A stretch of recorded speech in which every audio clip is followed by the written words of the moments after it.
외모, 풍채, 목소리, 분위기 다 멋지십니다. 다 가진 남자. 다 가진 남자. 너무 부럽습니다. 재력도 가진 남자. 네, 네. 여러분 오늘 듣다 보면은 저희들이 재력까지도 챙겨갈 수 있다고 합니다. 맞습니다. 아니 오늘도 분명히 그러면은 은퇴와 관련된 최신 트렌드를 좀 알려주실 것 같은데요. 그렇죠. 오늘도 기대가 됩니다. 아, 기대하셔서 좋습니다. 오늘은 어떤 정보를 준비해 오셨을까요? 네, 제가 두 분께 질문을 드려볼게요. 두 분 혹시 벅셔 헤더웨이라는 회사를 들어보신 적이 있으신가요? 들어본 적 있어요. 네. 그리고 그 회사를 대표하는 사람이 두 명이 있는데 한 분이 이제 워런 버핏이라는 분이 있고 그 한 분이 유명한 또 작년에 돌아가셨지만 찰스 먼거라는 분이 계십니다. 찰스 먼거는 네. 좀 찰스 조금 먼거. 생소하네요. 네. 이 두 분의 공통적인 특징이 있어요. 뭐냐면 90세가 넘어서도 은퇴 없이 90세가 넘어서도 일을 하셨다고요? 계속 하셨죠. 그래서 아니 그렇게 돈이 많으신데도 그렇죠. 이런 건 배워야겠어. 진짜 배워야 돼 정말. 네. 자, 이 두 분처럼 은퇴 시기가 지나도 지속적으로 일을 하는 사람들을 의미하는 신조어가 있습니다. 그러니까 은퇴 용어예요. 근데 우리가 은퇴를 어떻게 하는지에 대한 이야기를 할 때 쓰는 단어 중에 새로운 단어가 하나 나왔는데요. 미국 은퇴 준비와 관련돼서 뜨거운 주제이기도 합니다. 바로 다이어족입니다. 다이어족이요? 혹시 들어보셨나요? 다이어? 네. 아니 저 파이어족은 그러니까, 들어봤는데 맞아. 다이어족은 처음 들어봐. 이게 뭐예요? 웬 다이아 이거 아니죠? 아니, 타령 오늘 전문가. 타령 전문가. 저 솔직히 어디 가서 노래 못한다는 소리 라라랜드에서 처음 들었어요 진짜. 아니 갑자기 하니까 그렇죠. 마음의 준비를 줘야 되는데. 죄송합니다. 왜 우리가 보통 조기 은퇴를 목표로 하는 사람들을 이제 파이어족이라고 불렀어요. 우리가 조금이라도 돈을 많이 모아가지고 네. 그러니까 거의 이제 인간관계랑 사회생활을 이제 포기하는 거죠. 그리고 돈을 많이 모아서 빨리 은퇴를 하는 걸 파이어족이라고 했었는데, 자, 다이어족이란 거는 되게 생소하실 거예요. 지금 청취자분들도. 네. 자, 다이어족은 스펠링이 어떻게 되냐면요. D-I-R-E예요. D-A-R-E. D-I. D-I. 자, D는 딜레이. 은퇴를 최대한 늦추는 거예요. 이제 감이 왔다. 네. I는 inherit. 유산 받는 거. 그리고 R은 retire. 그리고 E는 expire. 이게 무슨 의미일까요? 한국말로 굳이 풀어서 얘기하자면 무슨 얘기냐? 네. 은퇴는 최대한 늦추면서 만약 유산이 있다면 받고 최대한 받고. retire를 뭔가 전략적으로 하면서 expire 사망 죽자. 멋지게 마무리를 하자. 와, 되게 멋있는 말이네요. 노동통계국의 데이터를 보면은 2020년을 기점으로 봤을 때 과거에 비해서 우리가 보통 과거에는 한 62세 정도가 평균 은퇴 나이였거든요. 근데 이게 65세로 올라왔고 지금 현재 많은 전문가들이 지속적으로 계속 오를 거라고 얘기를 하고 있어요. 우리가 은퇴할 은퇴 때쯤 나이가? 되면은 막 80세 이렇게. 그러니까요. 90세 가능할 것 같아요. 진짜로. 라라 그러진 않겠지. 네. 아우 징그러. 좋습니다. 네네네. 아니 근데 과거에 비해서 미국에서 은퇴를 미루는 예비 은퇴자들이 점점 많아지는 추세인데 네. 혹시 그런 특별한 이유가 있을까요? 그렇죠. 아무래도 핵심이 제일 중요한 게 있어요. 시니어 분들이 일단 건강하세요. 맞아요. 확실히 건강하세요. 과거에 비해서. 그러다 보니까 이제 노동 강도가 높은 일이죠. 그리고 노동 시간이 긴 일은 못 하시지만 적어도 풀타임만 아니라면 70세가 넘어서도 은퇴하지 않고 일하시는 분들이 충분히 많이 계시거든요. 그리고 앞에서 제가 언급했던 찰스 먼거나 워런 버핏의 경우만 봐더라도 얼마나 활동이 달라졌냐면요. 제가 직접 봤거든요. 작년에 네. 버크셔 헤더웨이 진짜 직접 어떻게 보셨어요? 아침 9시쯤이면 등장하거든요. 물론 입장은 8시쯤에 해요. 그리고 줄은 저 같은 경우는 5시 반부터 섰고. 왜 그러냐면 좋은 자리에 앉으려면 그렇죠. 일찍 줄을 서야 돼요. 네. 그러니까 들어가는데 이제 시작이 되면 나오시거든요. 이제 본 회의가 시작하면. 근데 워런 버핏 아저씨가 90세가 넘었잖아요. 네. 8시간 이상 회의를 주도해요. 그 자리에서요? 네. 본인이 직접? 네. 우와. 그리고 체력이 그리고 코카콜라도 막 드시면서 그냥 하시는데 저도 너무 놀랐어요. 그 부분이 진짜. 그 안에 홍삼 들어가 있는 거 아니에요? 거꾸로 안에. 산삼이랑 막 산삼이랑. 네, 물론 이제 코카콜라 대주주여서 더 그런 것도 있지만 제가 제 눈으로만 본 것만 3캔이었거든요. 그러니까 레귤러 콜라 드시다가 다른 거 막 먹고 싶으면 체리 코크. 찰스 먼거 아저씨는 무조건 다이어트 콜라만 드시는데. 아니 근데 네. 콕도 콕이지만 90살이 넘으신 분이 8시간 이상 회의를 주도하는 게 대단하네요. 네. 그렇죠. 그래서 자, 우리가 한번 생각해 보면 좋겠어요.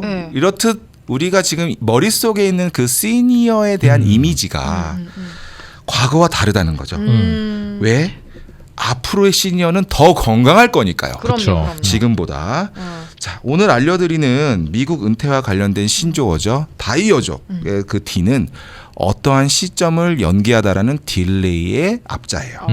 자, 그래서 만약 은퇴 준비가 지금 상황에서 부족하다면 노후의 행복을 위해서 개인의 은퇴 시점을 어떻게 최대한 연기를 하면서 경제 활동을 통해서 은퇴 계약을 준비해 보자. 이런 목표를 갖고 있는 신조어죠. 정말 주변에서 좀 돌아봐도 나이가 많으신 분들 70세 정도 넘으셔도 사실 왕성하게 활동하시는 분들이 좀 많으신 것 같더라고요. 그럼요.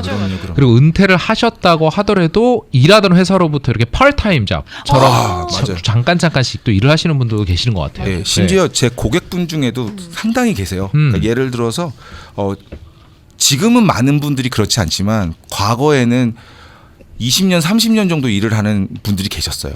한 회사에. 네. 그러니까 은퇴를 이제 정년퇴직이라는 단어를 쓸 수 있는 분들이 맞아요. 계시는 거죠. 그분들 같은 경우에 우리가 좀 리스펙을 해야 되는 게 뭐가 있냐면은 경험이라든지 지식이 많이 쌓여 있단 말이에요. 그러다 보니까 이걸 무시할 수가 없어요. 회사에서도. 그러다 보니까 파트타임 업무로 좀 계속 일을 해줄 수 있냐고 물어보는 거예요. 은퇴 시점이 됐는데. 그만큼 좀 회사 입장에서도 놓치기 싫은 인재 막 이런. 그럴 수도 있지만 과거에 비해서 이제 점점 비용이 올라가고 있어서 신입에 대한 비용도 높아지고 있는데 그럴 수도 있겠구나. 예, 아무래도 경험과 지식이 있는 직원을 회사 입장에서도 그렇지. 유리하고 그리고 또 은퇴자 입장에서도 유리하게 서로 윈윈 할 수 있는 그렇죠. 거잖아. 윈윈이네요. 네, 그렇게 해서 업무를 좀 꾸준하게 보시는 분들이 좀 있어요. 아니 그럼 알고 보면 이미 굉장히 많은 분들이 다이어족인 것 같아요. 그렇죠. 보면. 네, 저도 개인적으로 동의하는 부분이고요. 네. 앞서 말씀드린 것처럼 시니어의 건강 수준이 높아진 것도 있지만 또 하나가 있어요. 뭐죠? 이게 핵심인데 모든 것이 늦어지고 있는 사회예요. 모든 것이 늦어지고 있다. 이게 다이어족으로 연결이 자연스럽게 되는 거죠. 예를 들어서 특히 결혼이랑 출산이 과거에 비해서 많이 늦어지고 있다고 은퇴 전문가들이 얘기하고 있어요. 맞네요. 요즘에 결혼과 출산이 굉장히 늦어지는 맞아요. 게 사실인데 근데 이게 어떻게 또 다이어족이랑 연관이 될까요? 자, 늦은 출산 뒤 직업을 통해서 얻는 소득으로 자녀 양육에 들어가는 돈은 알고 보면 은퇴 준비 자금에서 나오는 거예요. 내가 돈을 모아서 은퇴 준비를 하는 거잖아요. 네. 근데 그 돈을 가져다가 자녀 교육이라든지 자녀 생활비에 쓴다고 하면 어쩔 수 없이 우리는 더 벌고 더 일을 해야 될 수밖에 없다는 거죠. 네. 예를 들어 27세에 첫 아이를 가졌다고 보자고요. 아이가 대학을 졸업할 때쯤이면 50세예요. 맞아. 근데 만약 37세에 첫 아이를 갖게 된다면 그럼 60. 아이가 60이 돼요. 대학을 졸업. 그러면 만약에 그 전까지 아이한테 오롯이 집중을 했다면 나의 은퇴를 준비할 수 있는 시간이 그리 많진 않아요. 그러네요. 그죠? 그러다 보니까 은퇴에 집중할 수 있는 시간을 확보하는 게 매우 중요한데 소득도 그렇고 네.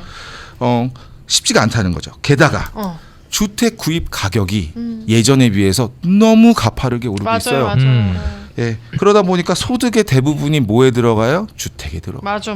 그죠? 그럼 비용 처리가 될 수밖에 없죠. 관리도 해야 되고요. 그죠? 진짜 그런 게 정말 맞는 것 같아요. 근데 개인적으로 근데 좀 궁금해서 그러는데 이 다이어족의 스펠링을 보면 DIR이잖아요. 그렇죠. 근데 여기가 I가 inherit, 그러니까 유산인데 유산이 어떻게 이렇게 좀 은퇴와도 연결이 될 수 있을까요? 정말 좋은 질문입니다. 유산이 없으면 어떡해요?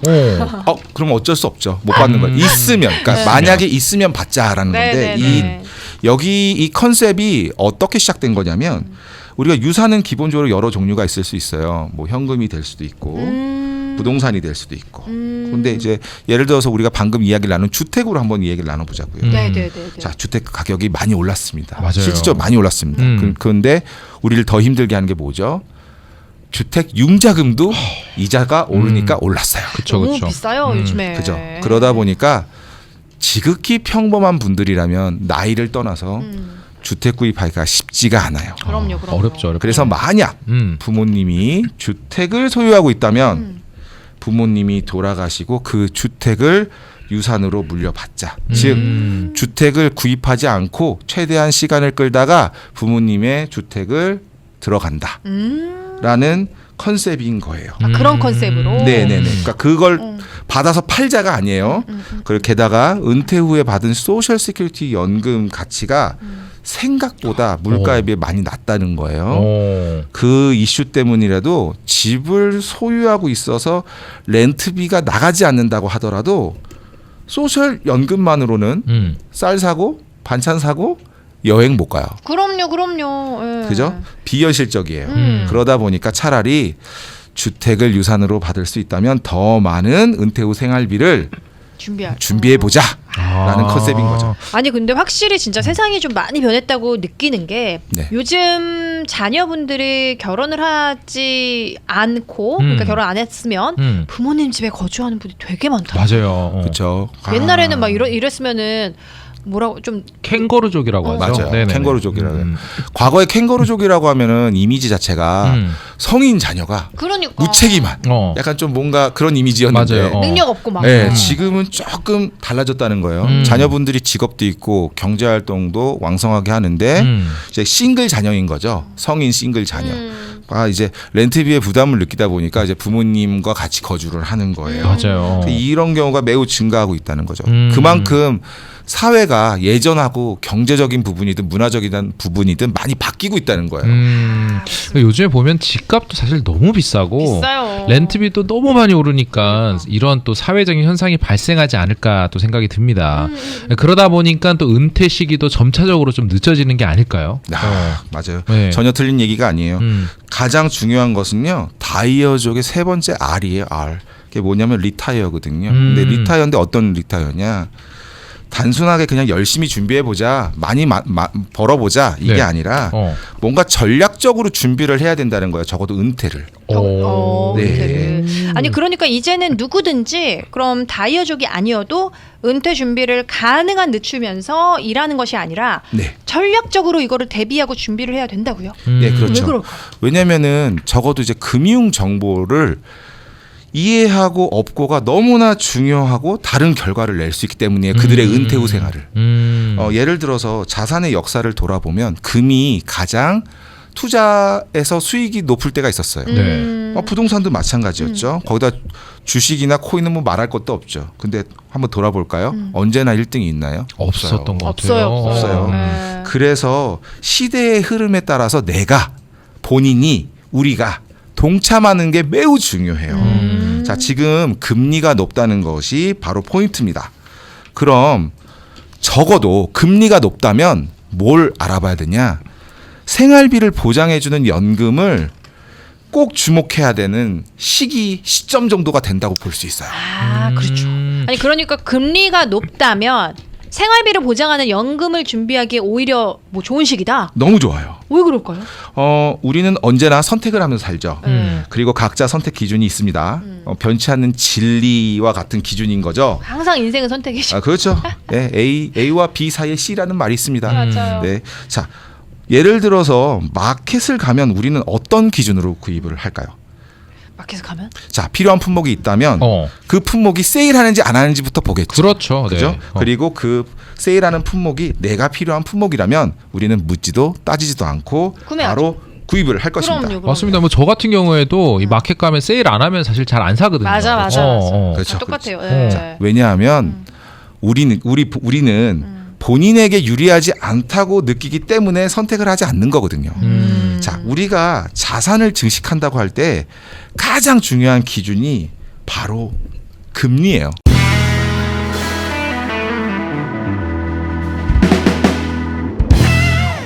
금리. 네, 금리는 돈에 대한 이자예요. 이자죠. 이자예요. 자, 우리가 돈을 맡길 때 혹은 돈을 빌릴 때 이자를 정하는 기준이 되는 게 바로 금리예요.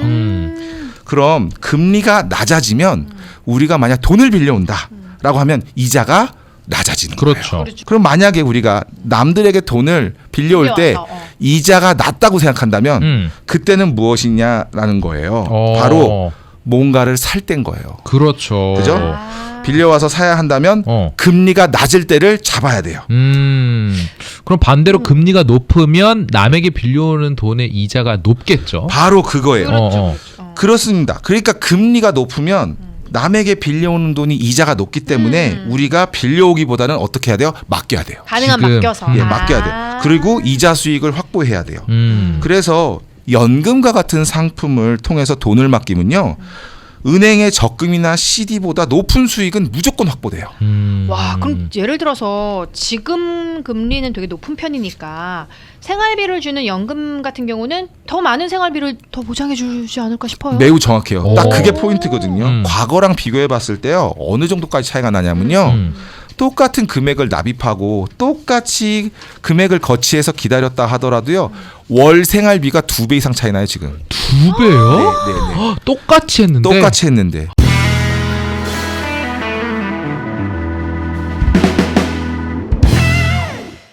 그리고 현재 미국 연준에서 네. 금리를 동결하고 있다고 얘기하잖아요. 그러면서도 내릴 거다. 맞아요. 언젠가 내릴 거다. 이렇게 얘기하잖아요. 아이 그죠? 달래듯이. 네네. 그죠? 확실히 내린다고 할 때까지는 우리는 아무도 몰라요. 그러니까요. 자, 맞아요. 만약 연준에서 금리를 내린다면 연금에서 지급되는 생활비도 같이 내려간다고 생각하셔야 돼요. 네, 자연스럽게 줄어드는 거예요. 그러면 뭐예요? 내가 준비할 수 있을 때 금리가 높을 때 생활비를 지급하는 연금을 준비하는 거예요. 왜? 어차피 똑같은 돈을 넣었을 때 생활비가 더 나오니까. 그러니까. 게다가 연금에 따라서 생활비 지급을 해주는데 원금이 소진돼도 평생 동안 주는 연금도 있거든요. 그러니까 그런 연금은 꼭 고려를 해봐야 돼요. 아니 잠깐만, 예전보다 생활비가 더 많이 나오는데 원금이 소진이 돼도 네, 평생 동안 생활비가 나온다고요? 네네네. 이게 말이 돼요? 네, 원금이 소진돼도 생활비가 무조건 보장이 돼요. 와, 이거 대박이네. 그 생활비는 약속된 금액으로 딱 정해지거든요. 오. 자, 다시 말씀드리지만 금리가 예전보다 높아져서 지급되는 생활비 금액이 상당히 가입자에게 매력적이라는 거예요. 그래서 만약에 62세의 경우에 20만 불 정도 납입을 하고 내가 은퇴를 한 70세쯤에 하겠다라고 예상을 하고 네네네. 기대 은퇴 시점에 생활비를 달라고 하면 지금 월 한 2,500불 정도를 사망하실 때까지 받으실 수가 있어요. 와. 네. 그러면 한 7년 정도 못 되면 원금이 소진 다 되겠죠. 네. 그래도 계속 살아 계시면 어떻게? 돈이 계속 나와요. 100살까지 사시든 120까지 살던 너무 좋은데요? 오. 혹시 그럼 나이가 70대이신 분들은 현재 가지고 계신 그 자금으로 네. 생활비를 혹시 바로 받을 수 있는 연금도 있나요? 네, 있어요. 그러니까 오. 이제 나이에 따라서 기다릴 수 있는 분이 있고 기다리지 못하는 분이 그렇죠. 있잖아요. 네. 그러다 보니까 이제 나는 기다릴 수가 없다라고 하는 분들 같은 경우는 바로 생활비를 받을 수 있는 연금이 있습니다. 와. 그리고 또 반대로 나는 생활비도 중요하지만 원금도 돌려받아야 된다라고 얘기하시는 분들도 있을 거거든요. 그렇죠. 그럼요. 그러면 이자로만 이제 생활비를 쓰시고 싶은 분들인데 앞서 말씀드렸다시피 지금 금리가 어떻다? 높죠? 네. 높아요. 그래서 지금 현재 10년 정도 매년 연이자를 5.6% 정도로 생활비를 받을 수 있는 것도 오. 있어요. 연이자가 5.6%요? 거기다가 만기가 되면 원금을 원금까지. 전액을 다 돌려드리고요. 와. 원금 전액을요? 네. 아니 이렇게 점점 은퇴 시점이 좀 늦어지고 있는데 네. 일을 하면서 또 효과적으로 은퇴 후에 생활비까지 또 네. 이렇게 보장해주는 연금을 준비하면은 진짜 큰 힘이 될 것 같아요. 아유, 지금 이걸 아셔야 돼요. 지금 내가 일을 하고 있다는 것은 소득이 있다는 걸 의미해요. 그쵸? 그리고 네. 그건 내가 일을 하지 않을 때 생활비를 만들 수 있는 준비 기간이라는 거를 꼭 잊으시면 안 돼요. 이게 기회예요, 기회. 진짜 기회예요. 네. 자, 직장을 다니시는 분들은 적어도 회사에서 은퇴 플랜을 마련해 주는 경우가 많죠. 근데 반대로 그러니까 스몰 비즈니스 하시는 분들은 갖고 있질 않으세요. 그러다 네. 보니까 이분들 같은 경우 보통 플랜을 어떻게 짜시냐면 내가 열심히 일하시다가 비즈니스를 정리할 때 돈을 받으면 그걸 파니까 비즈니스 파니까 그 돈으로 내가 이걸 은퇴 후 생활비로 쓰면 되겠다 이렇게 생각을 하신다는 거죠. 자, 현재 금리가 다시 말씀드리지만 높죠. 높아요. 그러면 높은 금리와 시간을 투자해서 은퇴 후 생활비를 마련한다면 적어도 이런 경우가 나와요. 비즈니스 하면서 내가 은퇴 후에 생활비가 나올 수 있는 거를 준비했어요. 그리고 내가 은퇴 시점이 되면 생활비를 달라고 하면 연금에서 돈이 나오겠죠. 네. 언제까지? 평생 평생. 나오죠. 네. 그리고 빚을 정리했어요. 그러면 빚을 팔고 받은 돈이 있을 거 아니에요. 목돈이 있을 거 아니에요. 그 목돈 그냥 지고 사는 거예요. 와, 최고인데? 그리고 그 돈으로 어. 여행도 가고 여행도 와, 가고. 취미도 하고 할 수 있는 거죠. 즉 포인트가 뭐예요? 금리가 높을 때 효과적으로 준비할 수가 있다는 거예요. 안전 장치예요. 완전 안전장치에 은퇴 후 생활비를 만들 수 있는 안전장치입니다. 꼭 고려하셨으면 좋겠습니다. 이렇게 요즘처럼 물론 어렵긴 하지만 금리가 높을 때 누군가에게는 또 기회가 될 수가 있다라는 거. 그러니까요. 네. 그레이송님이 말씀해 주셨는데 너무 은퇴 좋습니다. 후에 생활비를 효과적으로 여러분들이 준비하고 그리고 보장받을 수 있다는 게 굉장히 매력적인 연금인 것 같습니다. 맞습니다. 이렇게 좀 더 많은 연금에 대해서 사람마다 상황이 다 다르니까요. 그렇죠. 그레이송님에게 문의하고 싶으면 어떻게 하면 좋을까요? 네, 제 연락처는 213-800-4256이고요. 구글에서 그레이송, 한글로 송상협을 검색하시면 웹사이트와 유튜브 그리고 미국 재정에 대한 다양한 정보를 볼 수 있습니다. 현재 하와이에서 캘리포니아, 네바다, 텍사스, 조지아 그리고 뉴저지까지 한인들이 계시는 모든 곳을 도와드리고 있습니다. 그리고 오는 4월에 제가 세미나가 있습니다. 오, 4월 언제요? 세미나 네. 공개해 주세요. 4월 6일 토요일이고요. 제 오렌지 카운티 사무실에서 평생 동안 은퇴 후 생활비를 받을 수 있는 연금에 대한 세미나를 합니다. 특히 이번에는 높은 금리를 이용해서 원금이 모두 소진돼도 평생 동안 생활비를 받는 최신 연금을 어떻게 준비할 수 있는지. 왜냐하면 각자 상황이 다르잖아요. 그렇죠. 내가 비즈니스를 하니까 목돈이 없는 분도 계시니까 나눠서 내고 싶으신 분도 있을 거고. 네. 아니면 반대로 내가 은퇴구자에 돈이 좀 모여 있는데 이 돈을 이용해서 효과적으로 준비하고 싶은 분도 있을 테니까 각 상황에 맞게 도와드릴 수 있는 준비 방법 그리고 제일 중요한 거예요. 어떻게 사용하는 게 가장 효과적인지도 가르쳐 드립니다. 너무 좋습니다. 전화번호 좀 알려주세요. 네, 213-800-4256입니다. 누구나 참여하실 수 있는데 선착순이라고 합니다. 연락 주시면 세미나 참석하실 수 있도록 도와주신다고 하니까요. 더욱 자세한 내용 213-800-4256으로 전화 부탁드립니다. 네, 언제나 들으면 행복한 노래 그레이송님과 함께 맞습니다. 미국의 최신 은퇴 트렌드 그리고 뜨거운 이슈인 다이어족에 대해서 이야기를 한번 저희가 나눠봤습니다. 네. 여러분들 은퇴 후에 생활비를 또 효과적으로 마련하는 최신 연금에 대해서 더욱 더 자세하게 알고 싶으신 분들은 유튜브 혹은 전화번호 213-800-4256 213-800-4256 구글에는 그레이송 그리고 한글로 송상협을 여러분들이 검색하시면 됩니다. 맞습니다. 4월 6일 토요일 이번 세미나 정말 좋은 정보 많을 테니까요. 네. 꼭 참여하시길 바랍니다. 네, 지금까지 그레이송님이었습니다. 감사합니다. 감사합니다. 감사합니다.